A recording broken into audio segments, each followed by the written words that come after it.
Қайырлы күн, Шымқала жастары. Елімізде орын алып жатқан отбасындағы зорлық-зомбылыққа байланысты отбасы құндылықтары тақырыбында қала тұрғындарымен сұхбат өткізетін боламыз. Ендеше бізбен бірге болыңыздар.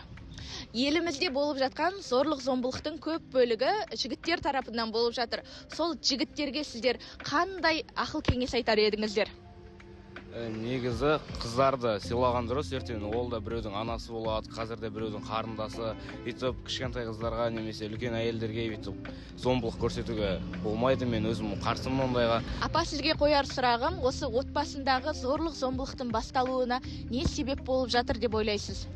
Зорлық-зомбылықтың басталуына ең негізгі себеп семьядағы көрген тәрбие.